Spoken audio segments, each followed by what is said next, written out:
مسلة حمورابي. ومن داخل متحف اللوفر راح نتعرف على أهم القطع الأثرية العربية والغربية.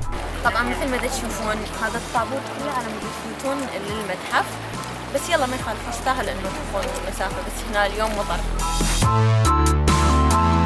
أول ما تفوتون لللوفر حتلقون القبة هاي تستقبلكم، القبة الزجاجية تم افتتاحها سنة 1999 ويبلغ طول الهرم 21 متر.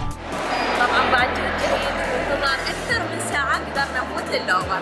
والآثار المعروضة تغطي 3 قارات ويزيد عمرها عن 4000 سنة. طبعا الشيء الحلو هو التيكت عن نفر 17 يورو، بس اليوم حظنا الحلو انه التيكتات ببلاش.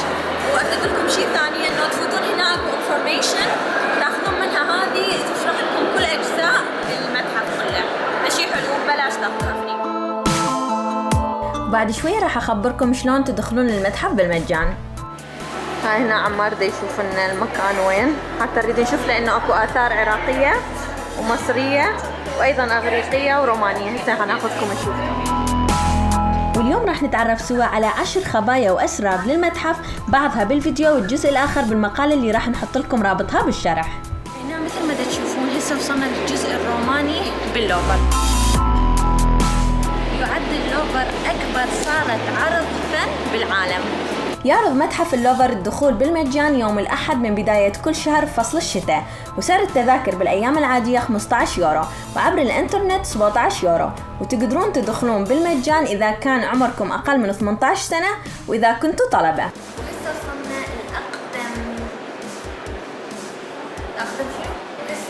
الأقدم حضارة على وجه الأرض اللي هي البلاد الرافدين، بلاد أجداد. وتم فتح القاعة الخاصة بالآثار العراقية سنة 1847.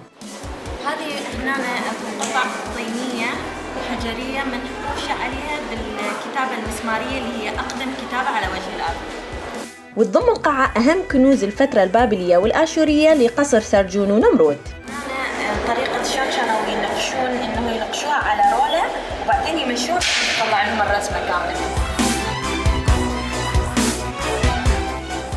حمورابي هي عبارة عن أول قانون وضع بالعالم.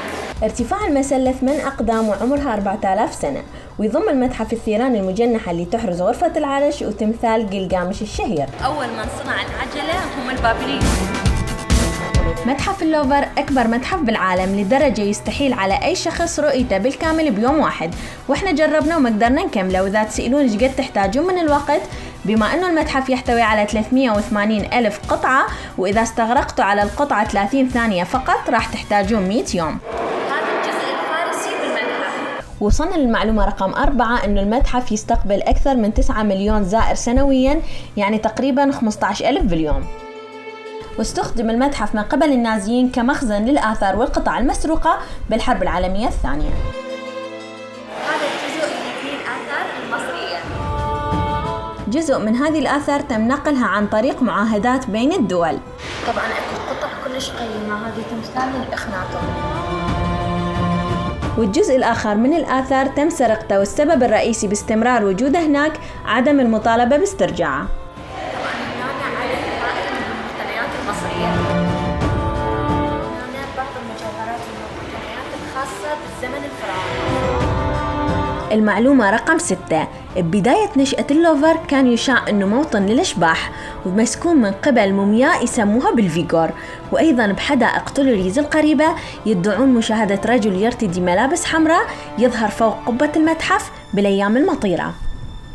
هاي هنا مجموعة من الشغلات مثل الفوري والمشط، حلو شغلات للنساء.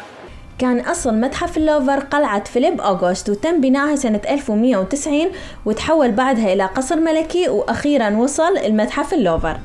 هذه قواعد القلعة اللي كانت مبنية هنا. هذا الهرم اللي شفنا منه وهذا مكان القلعة. هذه عبارة عن مراحل تطور بناء المتحف عبر السنين. طبعا بعد 4 ساعات من التجول أخذنا راحة بالكافيه. هنا الأكل كلش غالي بس طيب.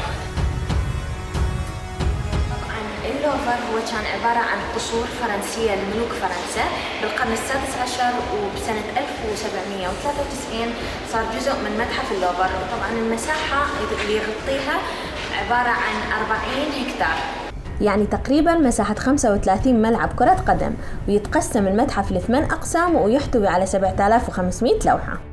هذا الأثاث الموجود هنا اللي كان بقصر نابليون الثالث. يحتاج لنا في 4 ساعات.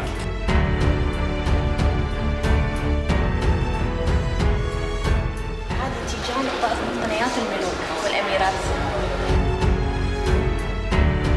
طبعا مقتنيات كلش حلوة موجودة، مثل هذا المهد مال أحد الأطفال ذاك العصر. تشوفون هذا الكرسي مكتوب عليه حرف الN، أعتقد نابليون. وغير نابليون اسم المتحف لاسمه وضاف 5000 قطعة رجعت لها بعد ما خسر، ورجع اسم المتحف اللوفر. شوفوا هاي اللوحة مال العشاء الأخير. يحتوي متحف اللوفر على أكثر من 1,000,000 قطعة فنية بين لوحات زيتية ومقتنيات وأيضا منحوتات. هذا المكان لوحات عملاقة. وأهم لوحة بالمتحف لوحة الموناليزا اللي حجمها شوية أكبر من الورقة العادية، وهي محصنة بالزجاج المضاد للرصاص. المكان مقتنيات ساعات ومجوهرات شيك كلش حلو. هذا الجزء لمقتنيات للعلوم، يعني عند الفلك هنا مثلا عند الهندسة.